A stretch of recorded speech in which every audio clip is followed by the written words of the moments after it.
정말 말도 안 되는 일이 일어났습니다. 최근 일본에서 한글과 관련된 비밀 문서가 발견되면서 도쿄가 완전히 뒤집혔다고 합니다. 심지어 정부까지 가담했다는 내용의 많은 이들이 분노했을 정도라고 하는데요. 이 상황을 지켜보던 유명 역사학자는 결국 이런 이야기까지 했다고 합니다.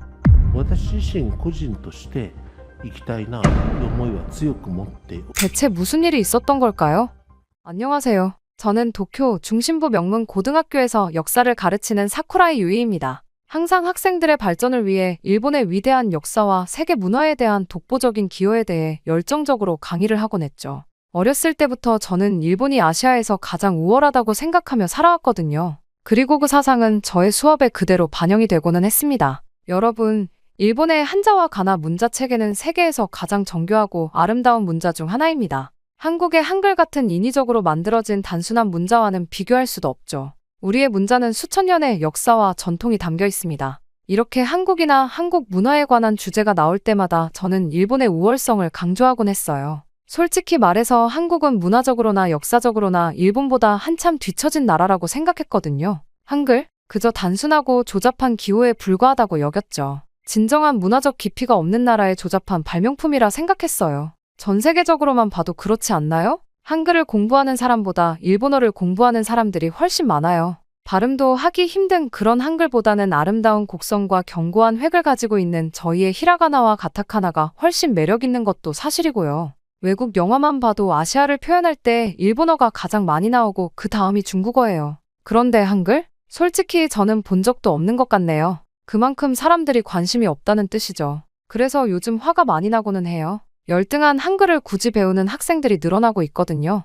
차라리 쓸모가 많은 영어나 중국어라면 모를까 대체 한국어를 왜 공부하는지 이해가 가지를 않습니다. K-팝이나 한국 드라마가 흥하면서 아이들을 너무 망쳐놓은 것 같은 생각에 수업 시간이라도 아이들을 일깨워주기 위해 저는 최선을 다하는 것뿐이죠. 그런 생각으로 수업을 마치고 교무실로 돌아오는 길에 한국에서 교환학생으로 온 학생이 인사를 건넸습니다. 저는 형식적인 미소로 응대했지만 속으로는 그 학생이 일본 학생들과 어울리려 애쓰는 모습이 우습게 느껴졌어요. 아무리 노력해도 결국 일본 문화의 깊이를 이해할 수 없겠지라고 생각했습니다. 물론 그때는 알지 못했습니다. 이 모든 것들이 산산이 조각날 거란 사실을 말이죠. 그날 저녁 어머니로부터 전화가 왔어요. 할아버지의 유품 정리를 시작해야 할 때가 됐다고 하셨습니다. 할아버지 사쿠라이 코이치는 도쿄대학 언어학과 명예교수로 일본 언어학계의 큰 별이셨어요. 제가 가장 존경하는 분이었죠. 할아버지가 돌아가신 지 벌써 49일이 지났다니 시간은 참 빠르게 흘러갑니다.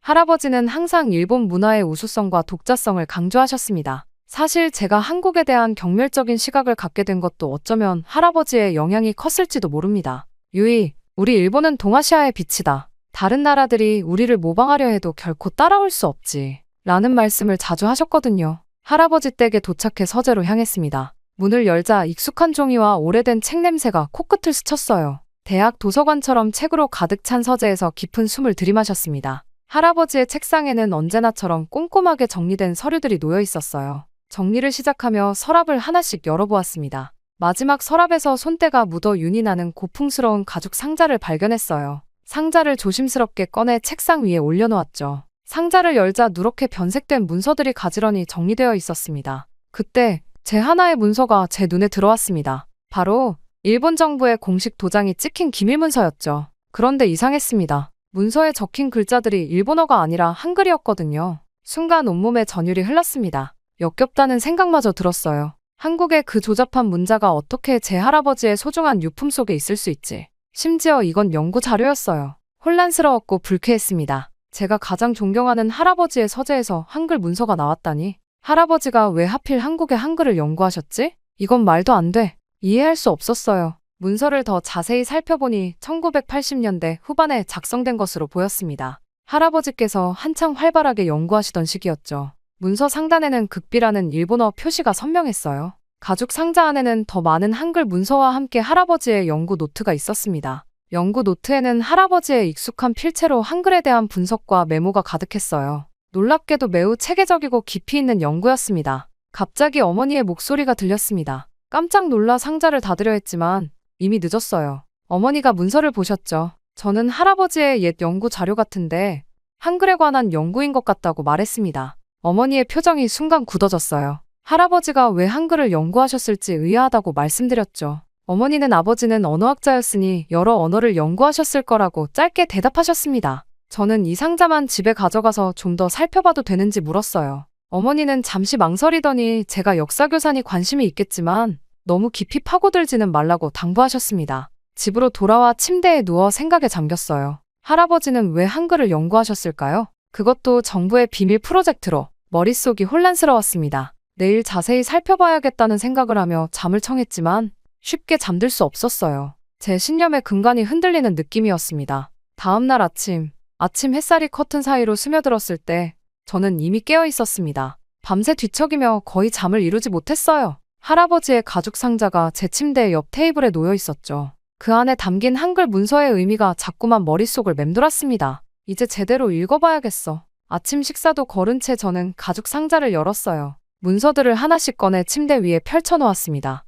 한글로 된 부분은 읽지 못했지만 중간중간 일본어 메모가 있었고 할아버지의 연구 노트도 있었죠. 할아버지의 연구 노트는 일본어로 꼼꼼하게 작성되어 있었습니다. 1986년부터 1989년까지의 기록이었어요. 노트의 첫 페이지에는 프로젝트 개요가 적혀 있었습니다. 노트에는 디지털 시대를 대비한 문자 체계 효율성 연구라는 제목 아래 일본 문부성과 과학기술청 공동 프로젝트라고 적혀 있었습니다. 책임자는 사쿠라이 코이치 교수, 즉 제 할아버지였고 목표는 컴퓨터 환경에서 각국 문자 체계의 효율성을 비교 분석하는 것이었어요. 이게 무슨 뜻이지? 할아버지께서 정부 프로젝트로 한글을 연구하셨다니 저는 노트를 계속 읽어내려갔어요. 연구 초기에는 중국어, 일본어, 한글, 알파벳 등 여러 문자 체계를 비교했다고 합니다. 그런데 연구가 진행될수록 할아버지의 필체가 흥분된 듯 거칠어졌어요. 특히 한글에 관한 부분에서는 할아버지는 노트에 한글의 디지털 입력 효율성이 놀랍다고 적으셨어요.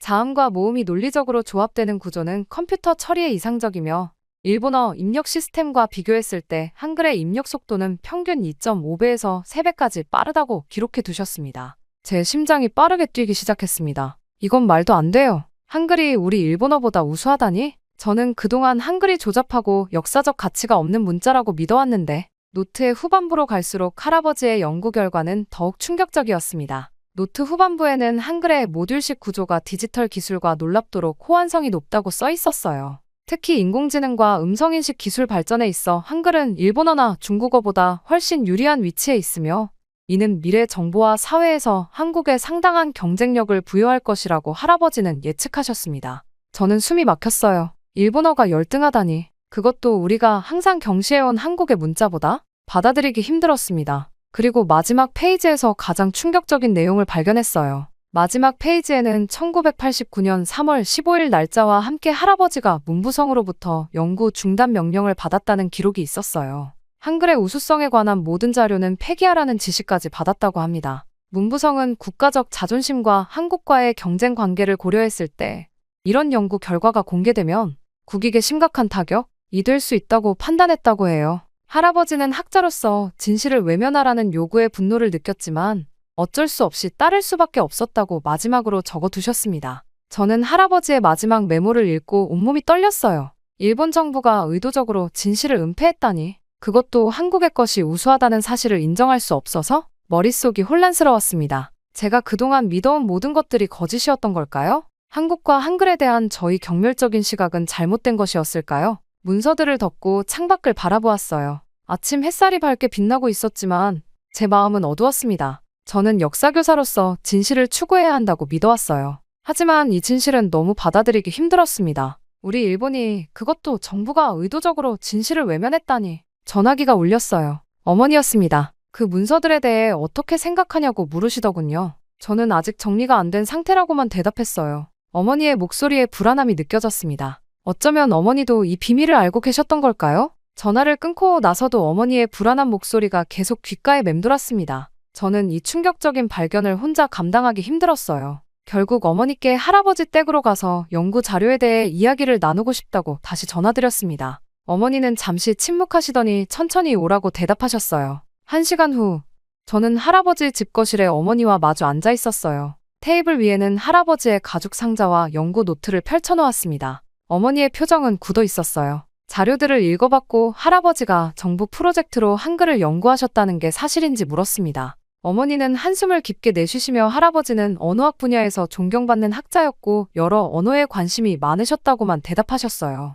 중요한 연구 결과를 왜 숨기셨는지, 한글이 일본어보다 디지털 환경에서 더 효율적이라는 사실을 왜 공개하지 않으셨는지 물었습니다. 어머니의 눈이 순간 날카로워졌어요. 네, 할아버지는 절대로 그런 실수를 했을 리 없다며 강하게 부정하셨습니다. 제가 이것은 실수가 아니라 과학적 연구 결과라고, 할아버지께서 직접 기록하신 내용이라고 연구 노트를 가리키며 말했어요. 어머니는 화를 내며 자리에서 벌떡 일어나셨습니다. 사쿠라이 가문은 대대로 일본의 문화와 전통을 지켜온 명문가라고 하셨어요. 할아버지는 평생 일본 문화의 우수성을 연구하신 분이니 어떻게 한국의 것이 우리보다 우수하다고 인정했을 리가 없다고 단호하게 말씀하셨습니다. 저는 당황했어요. 어머니의 반응이 너무 강경했습니다. 이 문서들이 증거라고, 할아버지는 정직한 학자로서 진실을 기록하셨을 뿐이라고 말씀드렸어요. 어머니의 목소리가 떨렸습니다. 이런 이야기를 밖에서 한다면 가문의 명예가 어떻게 될지 생각해 보았냐고 물으셨어요. 할아버지는 일본 언어학계의 거장이시니 한국의 문자가 우리보다 우수하다는 말도 안 되는 결론을 내렸을 리 없다고 강하게 주장하셨습니다. 저는 어머니의 완고한 태도에 가슴이 아팠어요. 어머니는 진실보다 가문의 명예와 자존심을 더 중요시하고 계셨습니다. 하지만 저도 혼란스러웠어요. 저 역시 평생 일본의 우월함을 믿으며 살아왔으니까요. 저도 이 사실을 받아들이기 힘들지만 역사교사로서 진실을 무시할 수는 없다고 말씀드렸습니다. 그러자 어머니는 갑자기 눈물을 보이셨어요. 할아버지는 마지막 몇 년간 많이 괴로워하셨고 이 프로젝트 이후로 연구 의욕을 많이 잃으셨다고 합니다. 정부의 압력으로 진실을 말하지 못하는 게 얼마나 괴로웠는지 어머니도 알고 계셨던 겁니다. 저는 어머니의 모습에 충격을 받았어요. 어머니도 이 사실을 알고 계셨냐고 물었습니다. 어머니는 고개를 떨구셨어요. 이 일은 우리 가족에게 큰 상처였으며 할아버지는 학자로서의 양심과 일본인으로서의 자긍심 사이에서 고통받으셨다고 합니다. 어머니 자신도 이 사실을 인정하고 싶지 않았다고 고백하셨어요. 저는 혼란스러웠습니다.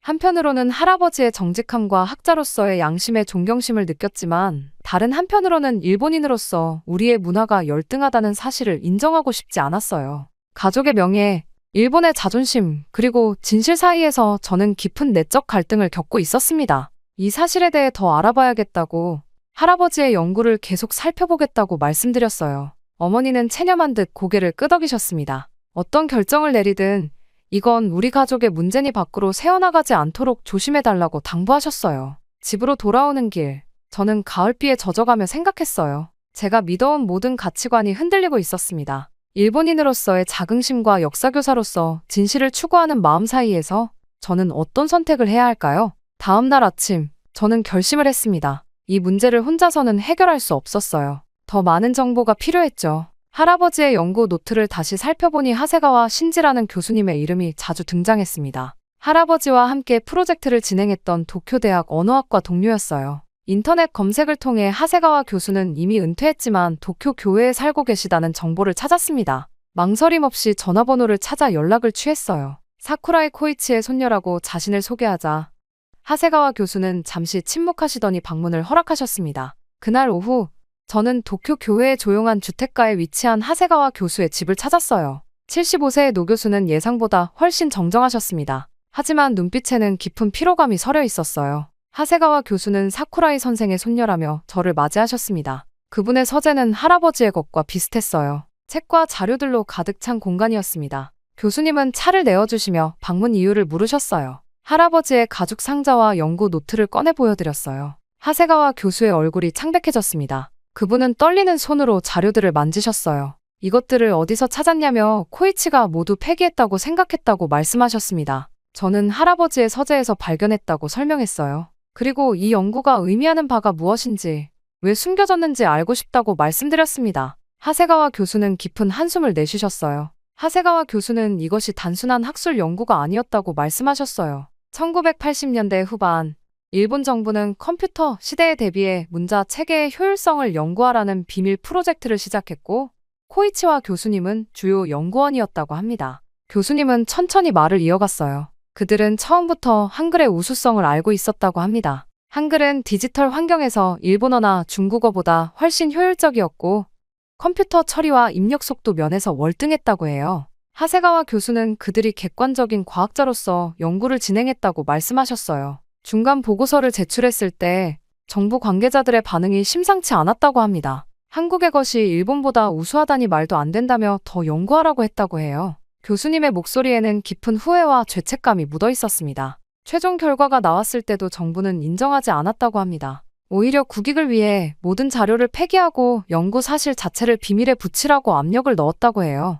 하세가와 교수는 제 할아버지와 본인이 일본 정부의 압력으로 인해 진실을 숨겼다고 고백하셨어요. 그들은 한글의 우수성을 처음부터 알고 있었지만 일본 정부는 한국에 대한 자존심 때문에 결과를 은폐했다고 말씀하셨습니다. 교수님의 고백은 저에게 큰 충격이었어요. 정부가 국민에게 진실을 숨기고 과학적 사실을 무시했다니, 그것도 단지 한국에 대한 자존심 때문에? 하세가와 교수는 코이치가 학자로서 큰 고통을 겪었다고 말씀하셨어요. 진실을 말하지 못하는 괴로움이 그를 서서히 갉아먹었고 은퇴 후에도 그 죄책감에서 벗어나지 못했을 거라고 하셨습니다. 저는 할아버지가 겪었을 마음의 고통을 상상하며 가슴이 아팠어요. 평생 진실을 추구해온 학자가 정부의 압력으로 침묵해야 했다니. 하세가와 교수는 제가 이제 어떻게 할 것인지 물으셨어요. 이 사실이 공개되면 파장이 클 것이라고 말씀하셨습니다. 저는 어떻게 해야 할지 혼란스러웠어요. 그동안 제가 한국과 한글에 대해 가졌던 모든 편견과 경멸이 잘못된 것이었다는 사실이 점점 분명해지고 있었습니다.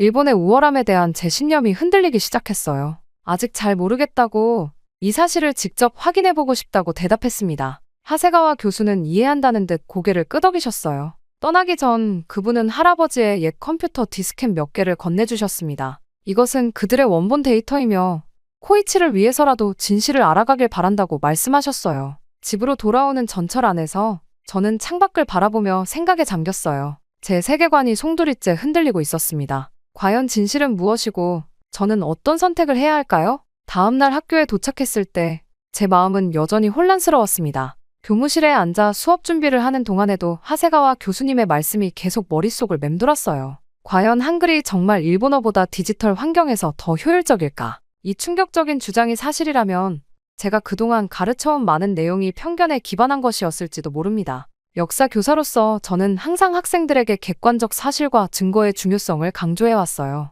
그런데 정작 제 자신은 검증되지 않은 편견을 사실처럼 받아들이고 있었던 건 아닐까요? 이 의문을 해결하기 위해 직접 실험을 해보기로 결심했습니다. 첫 번째 수업이 시작되기 전 저는 컴퓨터실 사용 허가를 받았어요. 오늘 3학년 학생들과 특별 프로젝트를 진행하겠다고 교장 선생님께 말씀드렸습니다. 컴퓨터 기반 언어 효율성 연구라고 설명했죠. 수업이 시작되자 학생들에게 이 실험의 목적을 간략히 설명했어요. 문자 체계에 따른 컴퓨터 입력 효율성을 비교하는 객관적인 실험이라고 말했습니다. 의도적으로 제 개인적인 생각이나 가설은 언급하지 않았어요. 가능한 한 편향 없이 결과를 얻고 싶었거든요. 우리 학교에는 교환학생으로 온 한국 학생들이 3명 있었습니다. 그들에게 한글 입력 방식을 설명해달라고 부탁했어요. 처음에는 제가 한국 학생들에게 직접 부탁하는 것이 어색했습니다. 그동안 그들을 무시하는 태도를 취했었으니까요. 그들은 의외로 기꺼이 도와주겠다고 했고 한글의 자음과 모음 조합 방식을 간략히 설명해 주었습니다. 실험은 단순했어요.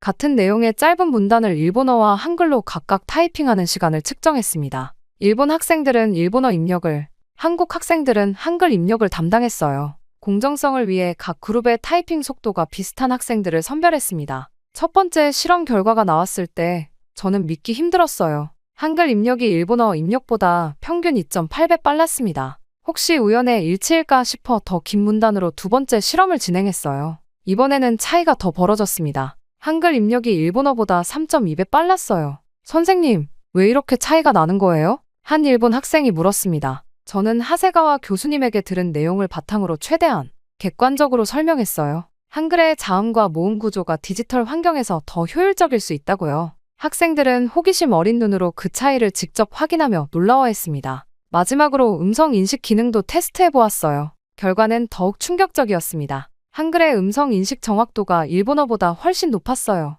컴퓨터가 한글 발음을 인식하는 속도와 정확도가 일본어보다 약 4배 정도 뛰어났습니다. 교실에 있는 모든 학생들이 이 결과에 놀랐어요. 한국 교환학생들은 자랑스러워 보였고 일본 학생들은 의아해하는 표정이었습니다. 그리고 가장 충격을 받은 사람은 바로 저였어요. 제가 그동안 한글을 얼마나 경멸했는지, 한국 문화를 얼마나 무시했는지 생각하니 부끄러움이 밀려왔습니다. 객관적 데이터와 직접적인 증거 앞에서 제 편견이 무너져 내렸어요. 역사 교사로서 진실을 추구해야 한다고 가르쳐왔지만 정작 저 자신은 검증되지 않은 편견 속에 살아왔던 겁니다. 수업이 끝나고 교무실로 돌아오는 길에 마음이 무거웠어요. 그동안 제가 학생들에게 가르쳐온 많은 내용들, 특히 한국에 관한 내용들이 얼마나 편향되어 있었는지 깨달았습니다. 진실을 외면한 채 자국의 우월함만 강조했던 저희 모습이 부끄러웠어요. 이제 저는 선택의 기로에 서 있었습니다. 이 사실을 어떻게 받아들이고 앞으로 어떻게 행동해야 할까요? 역사 교사로서 그리고 일본인으로서 저희 책임은 무엇일까요?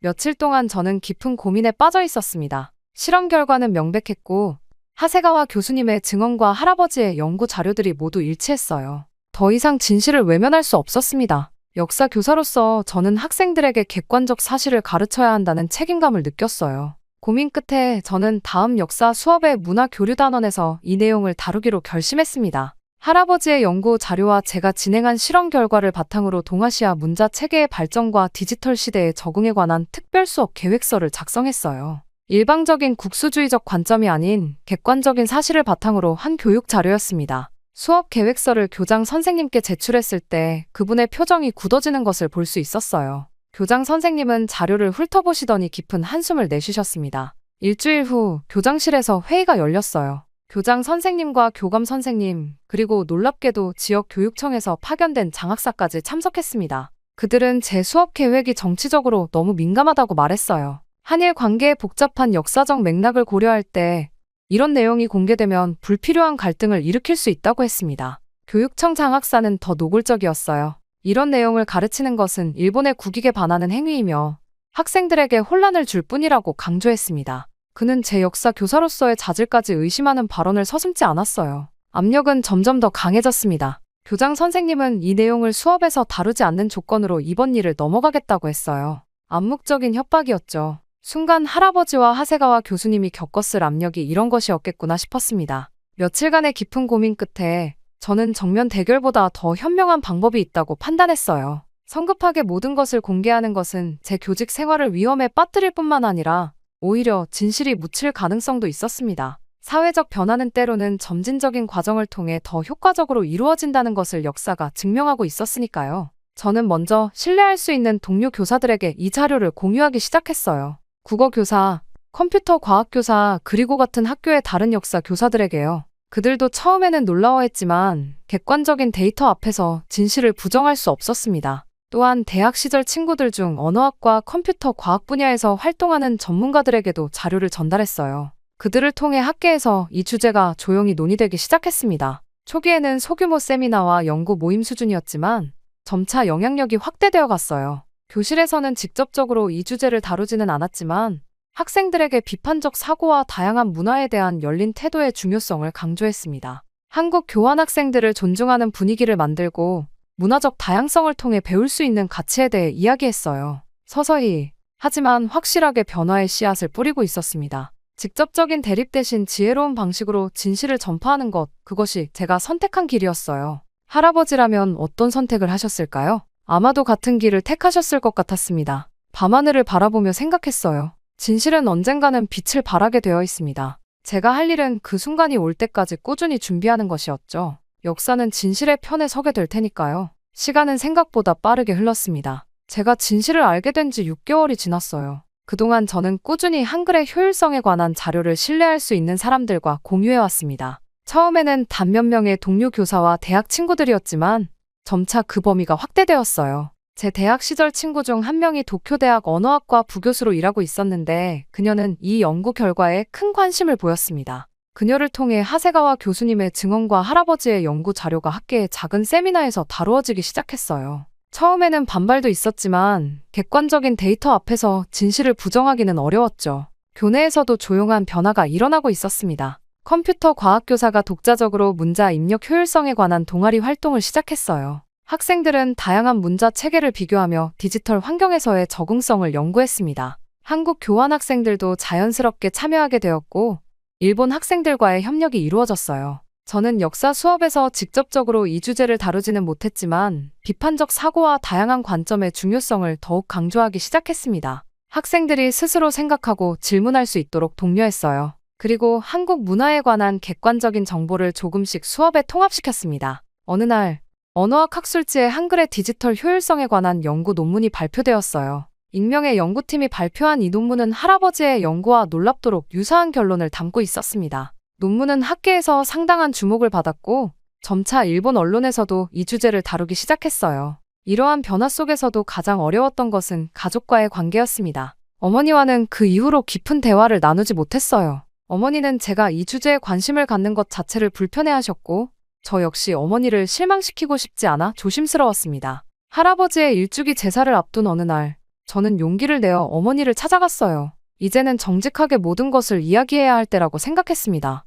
어머니의 집에 도착했을 때 저는 어머니가 할아버지의 오래된 사진첩을 보고 계신 것을 발견했어요. 할아버지가 젊은 시절의 사진, 도쿄대학에서 강의하시는 모습, 그리고 가족과 함께한 소중한 순간들이 담겨 있었습니다. 조심스럽게 어머니 곁에 앉았어요. 그리고 지난 몇 개월간 제가 경험한 모든 것을 솔직하게 말씀드렸습니다. 학교에서의 실험 결과, 하세가와 교수님의 증언, 그리고 무엇보다 할아버지가 학자로서 얼마나 큰 고뇌를 겪으셨을지에 대한 제 생각을 진심을 담아 나눴어요. 말을 마치고 어머니의 반응을 기다리는 순간이 너무 길게 느껴졌습니다. 그런데 놀랍게도 어머니의 눈에서 눈물이 흘러내렸어요. 어머니는 오랫동안 할아버지의 괴로움을 알고 계셨다고 털어놓으셨습니다. 할아버지는 말년에 자신이 진실을 숨긴 것에 대한 깊은 후회와 죄책감으로 고통받으셨대요. 어머니는 할아버지를 보호하기 위해 그리고 가문의 명예를 지키기 위해 이 사실을 부정하려 했다고 고백하셨습니다. 내 할아버지는 항상 진실을 중요하게 여기셨어. 하지만 때로는 진실이 가져올 파장이 두려웠던 거야. 내가 그 진실을 찾아낸 것, 그리고 용기 있게 행동한 것. 할아버지라면 자랑스러워 하셨을 거야. 어머니와 저는 그날 밤 오랜 시간 대화를 나누었어요. 슬픔과 후회, 그리고 새로운 이해가 교차하는 특별한 시간이었습니다. 마침내 우리 가족이 안고 있던 비밀의 무게가 조금은 가벼워진 것 같았어요. 할아버지의 일주기 제사 이후 시간은 더욱 빠르게 흘러갔습니다. 어머니와의 화해는 제게 큰 힘이 되었어요. 이제 저는 더 이상 혼자가 아니었으니까요. 어머니도 조금씩 변화하셨습니다. 할아버지의 연구 자료를 함께 살펴보며 때로는 할아버지가 겪었을 내적 갈등에 대해 이야기를 나누기도 했어요. 그로부터 6개월 후 놀라운 소식이 들려왔습니다. 일본 교육부가 새로운 프로젝트를 발표했어요. 디지털 시대의 언어 교육 혁신이라는 이름으로 일부 학교에서 시범적으로 한글의 원리를 활용한 새로운 언어 교육 프로그램을 도입한다는 내용이었습니다. 물론 직접적으로 한글의 우수성을 인정하는 발표는 아니었지만 한글의 구조적 원리를 응용하여 일본 학생들의 디지털 리터러시를 향상시키겠다는 취지였어요. 이 소식을 접했을 때 저는 가슴이 벅차올랐습니다. 대학 시절 친구로부터 전화가 왔어요. 그녀는 이 프로젝트의 자문위원으로 참여하게 되었다며 이것이 할아버지와 하세가와 교수님의 연구가 마침내 빛을 보게 된 순간이라고 기뻐했습니다. 프로젝트 발표 후 언론에서도 이 주제에 관심을 보이기 시작했어요. 디지털 시대에 적합한 언어 교육이라는 주제로 특집 기사가 나오기 시작했고 전문가들은 조심스럽게 한글의 효율성에 대해 언급하기 시작했습니다. 물론 여전히 반발과 논쟁이 있었지만 객관적인 사실을 바탕으로 한 논의가 이루어지기 시작했다는 것 자체가 큰 변화였어요. 우리 학교도 시범 학교 중 하나로 선정되었습니다. 교장 선생님은 여전히 불편한 기색이었지만 교육부의 공식 프로젝트인 만큼 거부할 수 없었어요. 저는 프로젝트 참여 교사로 지원했고 놀랍게도 승인받았습니다. 프로젝트 시작일, 저는 3학년 학생들과 함께 새로운 수업을 시작했어요. 한글의 원리를 설명하면서 동시에 문자 체계의 다양성과 각 체계가 가진 장단점에 대해 객관적으로 이야기했습니다. 학생들은 호기심 어린 눈으로 이 새로운 접근 방식을 받아들였어요. 수업이 끝날 무렵 한 학생이 질문했습니다. 선생님, 왜 지금까지 이런 내용을 배우지 않았나요? 한글의 효율성이 이렇게 높다면 우리가 먼저 받아들였으면 더 좋지 않았을까요? 그 순간 교실 안이 조용해졌어요. 모든 학생들의 시선이 저에게 향했습니다. 저는 깊은 숨을 들이마시고 솔직하게 대답했습니다. 저는 오랫동안 일본이 한국보다 우월하다고 생각했습니다. 많은 사람들이 그렇게 믿어왔고 저 역시 그런 편견 속에서 살았어요. 하지만 결국 진실은 드러났고 좋은 것은 강요하지 않아도 자연스럽게 선택됩니다. 역사가 우리에게 가르쳐주는 건 진실만이 지속된다는 사실입니다. 교실은 잠시 고요했다가 이내 학생들의 진지한 대화로 채워졌어요. 그들은 서로의 생각을 나누며 어떤 학생은 한국에 대한 자신의 편견을 돌아보기도 했습니다. 그 순간 저는 변화가 이미 시작되었음을 느꼈어요. 그날 저녁 할아버지의 사진을 바라보며 생각했습니다. 할아버지가 꿈꾸었던 세상, 진실이 존중받는 세상이 조금씩 현실이 되어가고 있었어요. 물론 아직 갈 길이 멀고 이 변화가 완전히 정착되기까지는 더 많은 시간이 필요할 것입니다. 하지만 중요한 첫걸음은 이미 내딛었어요. 창밖으로 보이는 도쿄의 밤하늘을 바라보며 미소 지었습니다. 진실은 언젠가 빛을 발한다는 할아버지의 믿음이 현실이 되어가고 있었으니까요. 그리고 저는 그 여정의 일부가 되어 있었습니다. 충격적인 일이 벌어졌습니다. 최근 미국의 하버드 대학교가 한 학생의 발표로 뒤집어졌다고 합니다. 많은 학생들이 올바른 교육을 해야 한다며 항의까지 했을 정도라고 하는데요. 놀라운 건 발표 학생이 바로 한국인이라는 점이죠. 사건 이후 한 군사 기자는 한국의 국방은 일본을 넘어섰다 라고 이야기했을 정도라고 합니다. 대체 무슨 일이 있었던 걸까요? 안녕하세요. 저는 미국 하버드 대학교에서 정치학을 전공하는 제이슨 밀러입니다. 오늘은 제가 한국에 대한 생각이 완전히 바뀐 그날의 이야기를 들려드리려고 해요. 사실 저는 아시아에 대한 편견이 있었습니다. 특히 한국이란 나라를 떠올리면 그저 일본과 중국 사이에 끼어서 눈치 보며 살아가는 작은 나라 정도로만 생각했죠. K-팝이나 드라마가 유명하다지만 군사력이나 국제 정치에서는 별로 중요하지 않은 나라라고 여겼어요. 제 머릿속에서 한국은 미국의 보호가 없었다면 오늘날까지 존재하지도 못했을 나라였다고 생각했죠. 특히 최근에는 대통령도 없어진 나라라고 생각했고요. 트럼프가 미군을 곧 철수시킨다던데 뭐 그럼 북한에 잡아먹히는 건 시간 문제겠구나 생각했죠. 물론 그날이 오기까진 말입니다. 그날은 평범한 월요일 아침이었습니다. 세계 군사력 분석 수업이 시작되고 저는 여느 때처럼 앞자리에 앉아 있었죠. 교수님이 유럽과 미국의 군사력을 설명하실 때는 저도 열정적으로 손을 들어가며 토론에 참여했습니다. F-35의 스텔스 성능이 정말 대단하죠. 미국의 항공모함 전단이 세계 최강이에요. 라며 신나게 이야기했어요.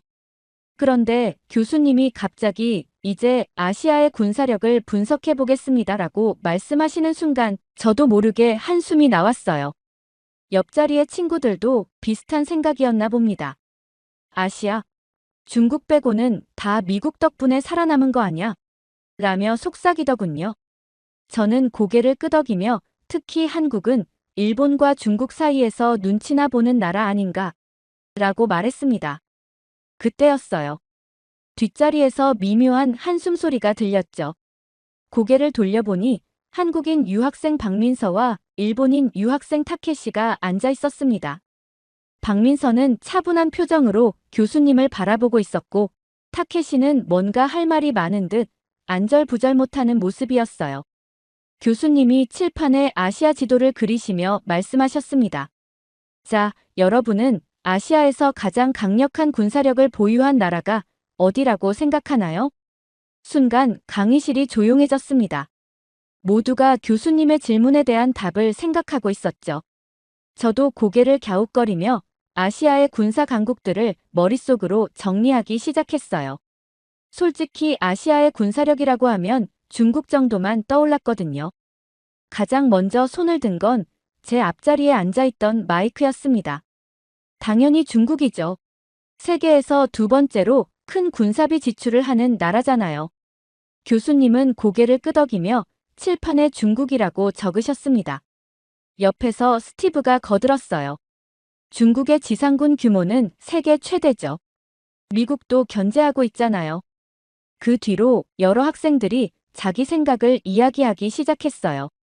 일본도 빼놓을 수 없죠. 최첨단 군사 장비를 보유하고 있잖아요. 맞아요. 일본의 해상자위대는 세계 최고 수준이라고 들었어요. 교수님은 학생들의 의견을 하나하나 칠판에 적어가셨습니다. 그런데 그때 타케시가 갑자기 손을 들었어요.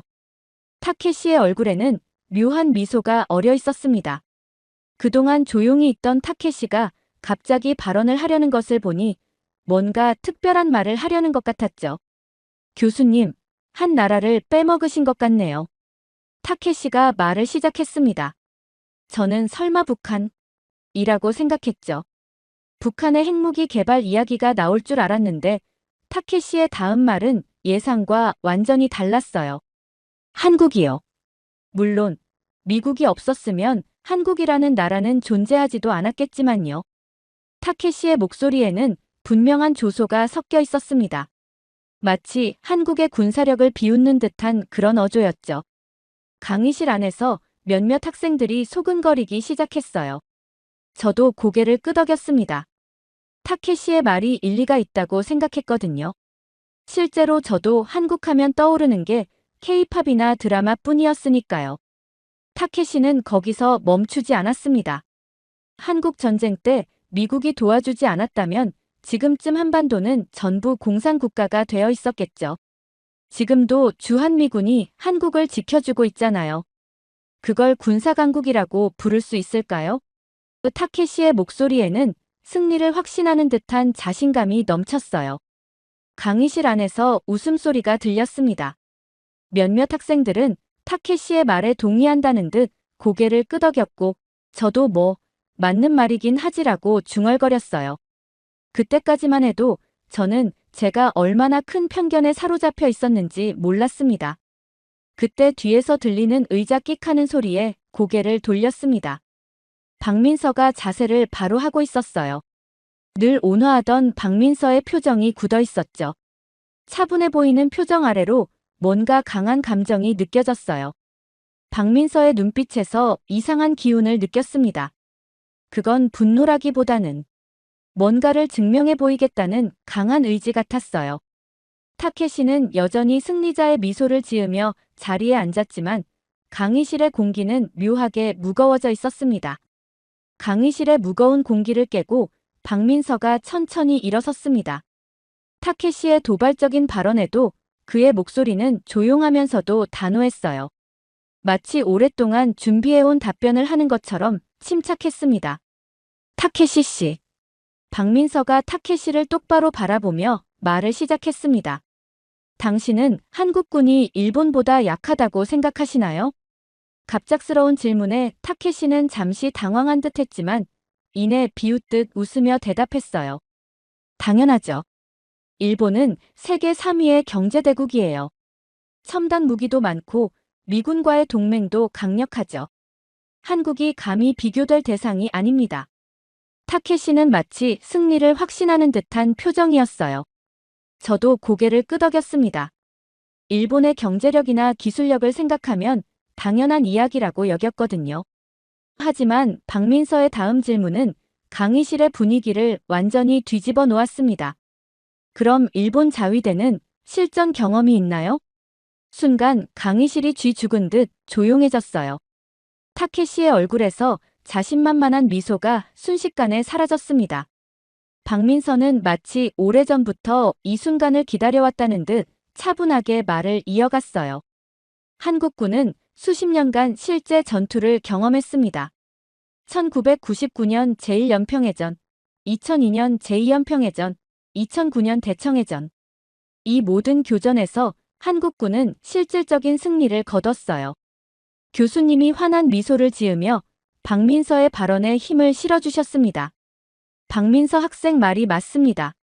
한국군은 실전 경험이 풍부한 군대죠. 북한과의 여러 해상 교전에서 승리를 거두며 실전 능력을 입증했을 뿐만 아니라 현대전에 걸맞은 첨단 전력도 보유하고 있습니다. 타케시의 얼굴이 점점 굳어갔어요. 더 이상 아까 같은 여유로운 표정이 아니었죠. 박민서는 거기서 멈추지 않았습니다. 게다가 한국군은 지금도 매일같이 실전과 같은 상황에 대비하고 있어요. 북한과의 군사분 개선에서는 언제든 전투가 벌어질 수 있는 긴장 상태가 이어지고 있죠. 반면 일본 자위대는 강의실의 분위기가 순식간에 바뀌었습니다. 아까까지 타케시의 말에 동조하던 학생들의 시선이 이제는 박민서에게로 쏠렸어요. 교수님은 마치 이런 상황을 예상하고 계셨다는 듯 만족스러운 미소를 지으셨습니다. 저는 그제서야 깨달았습니다. 제가 얼마나 피상적으로 한국의 군사력을 평가하고 있었는지를요. 경제력이나 첨단 장비만이 군사력의 전부가 아니었던 거죠. 실전 경험과 실질적인 전투 능력이 얼마나 중요한지, 그리고 한국군이 그것을 가지고 있다는 사실에 충격을 받았습니다. 강의실은 이제 완전히 다른 공기로 가득 찼어요. 마치 우리 모두가 뭔가 새로운 사실을 발견한 것 같은 그런 분위기였습니다. 그때 교수님이 천천히 자리에서 일어나셨습니다. 강의실 전체를 둘러보시더니 의미심장한 미소를 지으셨어요. 교수님의 표정에서는 뭔가 특별한 이야기를 준비하고 계시다는 게 느껴졌습니다. 여러분, 한국은 단순히 현대에 와서 군사력을 갖춘 게 아닙니다. 역사적으로도 놀라운 군사 전략과 전술을 가진 나라였죠. 교수님은 칠판에 1597년 명량해전이라고 크게 적으셨어요. 그리고는 반 전체를 보시며 말씀하셨습니다. 교수님의 목소리에는 평소와는 다른 열정이 묻어났어요. 여러분은 세계 해전사에서 가장 놀라운 승리가 무엇인지 아시나요? 바로 조선의 이순신 장군이 이끈 명량해전입니다. 단 12척의 배로 330척에 달하는 일본 함대를 무찌렀죠. 강의실에서 놀란 탄성이 터져 나왔어요. 누군가는 말도 안 돼요. 라고 외쳤고 다른 학생들도 놀라움을 감추지 못하고 술렁거렸죠. 저도 믿기 힘들어 고개를 갸웃거렸습니다. 12척으로 330척을 상대한다는 건 말이 안 되는 것처럼 들렸거든요. 수학적으로도 말이 되지 않는 숫자였습니다. 교수님은 우리의 반응을 즐기시는 듯 잠시 멈추셨다가 계속해서 설명하셨습니다. 이순신 장군은 좁은 울돌목의 지형과 조류를 이용해 압도적인 숫자의 적을 물리쳤어요. 이것은 세계 해군사에서도 유례를 찾아보기 힘든 대승리였습니다. 그런데 갑자기 타케시가 자리에서 벌떡 일어났어요. 의자가 뒤로 밀리면서 끼익하는 소리가 났고 그의 얼굴은 붉게 달아올라 있었습니다. 마치 자신의 자존심에 상처를 입은 것처럼 보였어요. 그건 400년도 넘은 옛날 이야기잖아요. 지금이랑 무슨 상관이 있다는 거죠? 타케시의 목소리가 떨리고 있었어요. 더 이상 아까 같은 여유는 찾아볼 수 없었죠. 그의 손은 책상을 꽉 쥐고 있었고 평소의 침착한 모습은 온데간데 없었습니다. 교수님은 여전히 차분한 미소를 유지하신 채 대답하셨습니다. 마치 이런 반응을 예상하고 계셨다는 듯한 표정이었어요. 역사는 한 나라의 군사적 DNA를 보여주는 중요한 지표입니다. 전략적 사고방식과 군사 문화는 쉽게 바뀌지 않거든요. 그때 박민서가 다시 입을 열었습니다. 그의 목소리는 여전히 차분했어요. 오히려 타케시가 흥분할수록 더욱 침착해지는 것 같았습니다. 타케시 씨 말씀대로 현대의 이야기를 해보죠. 그렇다면 현대 군사력을 이야기해 볼까요? 순간 타케시의 얼굴에서 혈색이 싹 가셨어요. 마치 자신이 피하고 싶었던 주제를 박민서가 꺼낸 것처럼 보였습니다. 아까의 붉은 얼굴은 어디 가고 이제는 창백해진 얼굴로 자리에 주저앉았죠. 저는 그제서야 궁금해졌어요. 도대체 현대 한국군은 어떤 모습일까? 그동안 제가 알고 있던 것과는 전혀 다른 사실들만 듣다 보니 이제는 정말로 한국의 군사력이 궁금해졌거든요. 아까까지만 해도 무시했던 나라인데 이제는 뭔가 특별한 것이 있을 것 같은 예감이 들었습니다.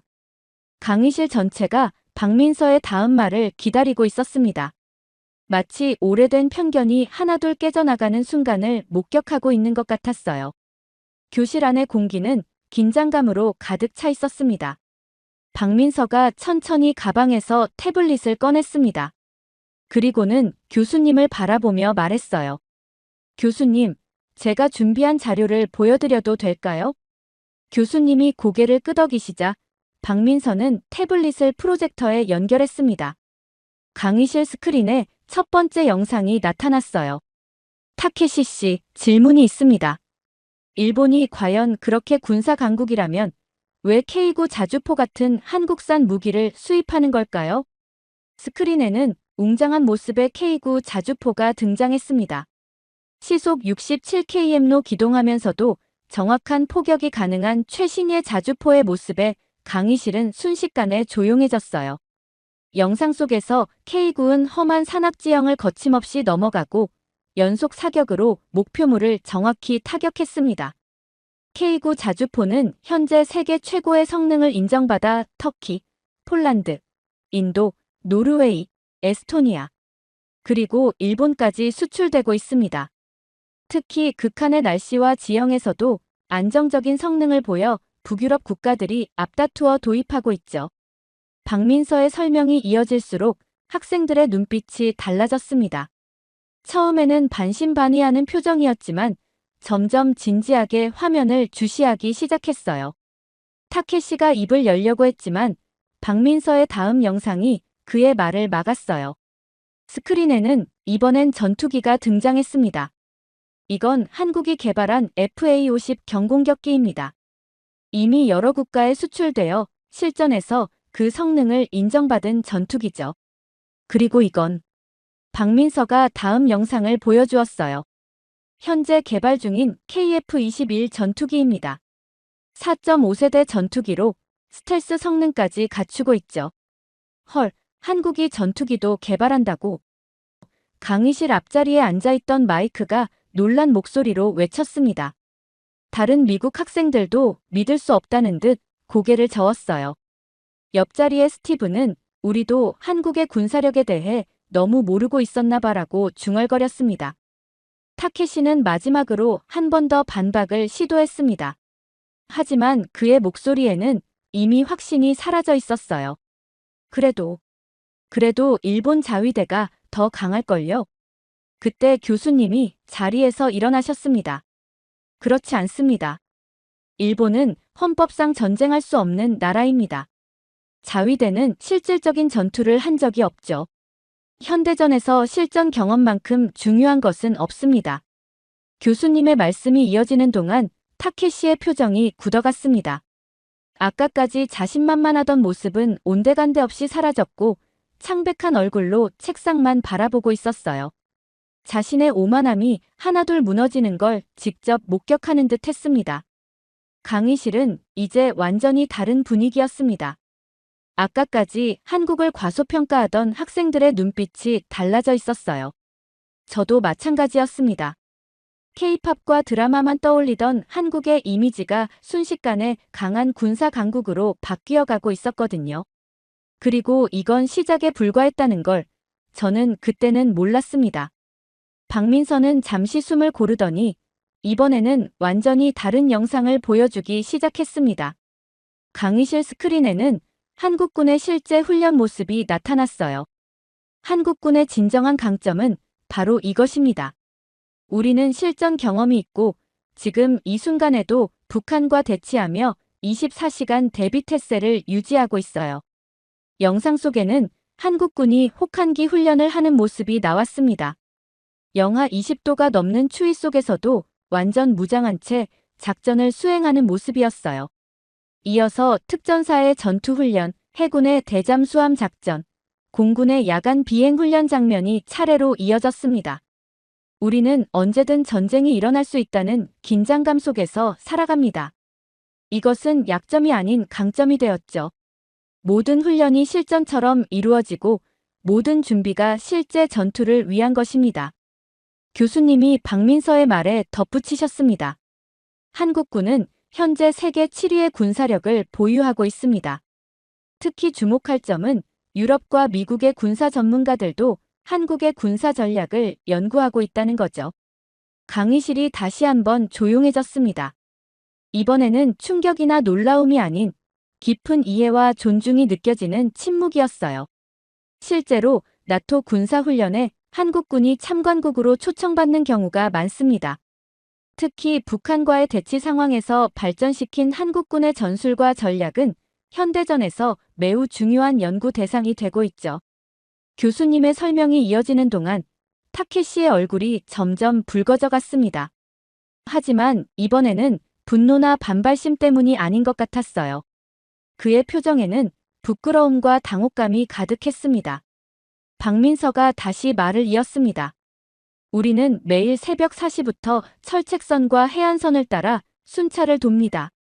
GP에서는 24시간 교대로 감시가 이루어지고 레이더 기지에서는 단 1초도 눈을 떼지 않죠.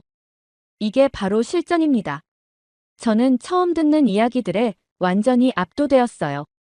GP가 뭔지, 철책선이 정확히 어떤 것인지는 몰랐지만 한국군이 얼마나 긴장된 상황에서 임무를 수행하고 있는지는 충분히 이해할 수 있었습니다. 타케시는 이제 말을 잇지 못했어요. 그의 얼굴은 완전히 붉어져 있었고 손끝이 미세하게 떨리는 게 보였습니다. 아까의 자신만만한 모습은 온데간데 없이 사라졌죠. 교수님은 강의실을 한번 둘러보시고는 의미심장한 미소를 지으셨습니다. 이것이 바로 실전 경험의 차이입니다. 훈련과 실전은 완전히 다르죠. 한국군은 그 둘을 모두 갖추고 있는 몇 안 되는 군대 중 하나입니다. 강의실의 공기가 무거워졌습니다. 우리 모두가 방금 전까지 얼마나 피상적인 지식으로 한국군을 평가하고 있었는지 깨닫고 있었어요. 타케시는 이제 완전히 고개를 숙인 채 아무 말도 하지 못했습니다. 그의 붉어진 얼굴과 떨리는 손가락이 모든 것을 말해주고 있었죠. 이런 거 더는 못 듣겠습니다. 타케시가 갑자기 자리에서 벌떡 일어났습니다. 의자가 뒤로 밀리면서 끼익하는 소리가 강의실에 울렸어요. 타케시의 얼굴은 여전히 붉게 상기된 채였습니다. 그의 손은 떨리고 있었고 입술은 하얗게 변해 있었어요. 타케시는 자신의 책과 가방을 거칠게 집어들었어요. 그리고는 아무도 예상하지 못한 행동을 했습니다. 강의실 문을 거칠게 열고 밖으로 뛰쳐나간 거예요. 문이 쾅 하고 닫히는 소리가 강의실 전체에 울렸습니다. 순간 강의실이 술렁이기 시작했어요. 옆자리의 마이크가 놀란 목소리로 속삭였습니다. 세상에, 한국이 이렇게 강한 나라였어? 우리가 너무 모르고 있었던 거 아냐? 그러게. 난 그저 케이팝이나 드라마만 만드는 나라인 줄 알았는데. 스티브도 고개를 끄덕이며 말했어요. 게다가 방금 본 그 무기들, 정말 놀라웠어. 다른 학생들도 하나둘 이야기를 나누기 시작했습니다. 실전 경험이 있는 군대라니 대단하다. 게다가 자체적으로 첨단 무기까지 개발한다며. 세계 7위의 군사력이라고 했잖아. 저는 그제서야 진짜로 한국이란 나라가 궁금해지기 시작했어요. 그동안 제가 얼마나 편협한 시각으로 세상을 보고 있었는지 깨달았거든요. 한국은 제가 생각했던 것보다 훨씬 더 복잡하고 강한 나라였습니다. 교수님은 타케시가 나간 문을 잠시 바라보시다가 말씀하셨어요. 때로는 우리의 고정관념이 진실을 가리기도 합니다. 오늘 타케시 군이 보여준 반응은 우리 모두가 가지고 있을 수 있는 편견의 한 모습이죠. 박민서는 여전히 차분한 표정을 유지하고 있었습니다. 마치 이런 반응을 예상했다는 듯이요. 그의 발표는 단순한 수업 발표가 아니었어요. 우리의 편견을 깨는 작은 혁명 같은 거였죠. 강의실 안에는 이상한 긴장감이 감돌았습니다. 방금 전까지 있었던 일본 학생의 빈자리가 우리의 깨어진 편견을 상징하는 것 같았어요. 창밖으로 보이는 가을 하늘은 여전히 맑았지만 강의실의 공기는 무거웠습니다. 저는 문득 궁금해졌습니다. 제가 알고 있던 세상은 얼마나 많은 편견으로 가득 차 있을까? 오늘 한국에 대한 제 생각이 완전히 바뀐 것처럼 다른 나라들에 대해서도 제가 모르는 진실이 얼마나 많을까? 타케시가 떠난 자리에는 그의 필기 노트 한 장이 남아 있었어요. 거기에는 수업 초반에 그가 자신만만하게 적었던 내용들이 보였습니다. 일본의 군사력, 한국은 미국의 보호 아래 같은 문구들이었죠. 하지만 이제 그 글자들은 마치 그의 깨어진 오만함처럼 희미하게 보였어요. 잠시 후 복도에서 발자국 소리가 희미하게 들렸다가 사라졌습니다. 아마도 타케시가 완전히 떠난 모양이었어요. 강의실에 남은 우리들은 각자의 생각에 잠겨 있었습니다. 드디어 수업 종료벨이 울렸습니다. 하지만 평소와는 달리 아무도 서두르지 않았어요. 모두가 뭔가 큰 충격을 받은 듯 자리에서 천천히 일어났습니다. 저는 가방을 메고 잠시 망설이다가 박민서에게 다가갔어요. 그는 태블릿과 노트북을 정리하고 있었습니다. 저기, 박민서. 박민서가 고개를 들었습니다. 여전히 차분한 표정이었지만 아까와는 다른 부드러운 미소가 느껴졌어요. 야, 솔직히 나도 아시아 국방에는 관심 없었는데 오늘 좀 충격받았다. 제가 머뭇거리며 말을 꺼냈습니다. 너희 나라에 대해 이렇게 몰랐다는 게 좀 부끄럽네. 박민선은 미소를 지으며 대답했어요. 한국을 알고 나면 더 놀랄 겁니다. 오늘 본 건 빙산의 일각이에요. 그의 말에 저도 모르게 고개를 끄덕였습니다. 이제야 눈치챘지만 박민선은 처음부터 이런 반응을 예상하고 있었던 것 같았어요. 강의실을 나서는데 교수님이 우리를 불러 세웠습니다. 오늘 수업은 특별했죠? 여러분이 평소에 당연하게 생각하던 것들이 깨지는 순간을 봤어요. 저는 고개를 끄덕였습니다. 교수님은 계속해서 말씀하셨어요. 세계를 보는 우리의 시각이 얼마나 편협했는지 깨달았길 바랍니다. 특히 아시아에 대한 우리의 이해가 얼마나 피상적이었는지 말이에요. 밖으로 나오니 가을 하늘이 유난히 높아 보였습니다. 캠퍼스를 걸으며 오늘 있었던 일을 곱씹어 보았어요. 불과 몇 시간 전만 해도 저는 한국이라는 나라를 그저 한국 드라마나 만드는 작은 나라로 생각했습니다. 하지만 이제는 달랐어요. 실전 경험이 풍부한 군대, 첨단 무기를 자체 개발하는 기술력, 세계가 인정하는 군사 강국. 이 모든 것이 제가 몰랐던 한국의 모습이었습니다. 문득 오늘 타케시가 보여준 반응이 떠올랐어요.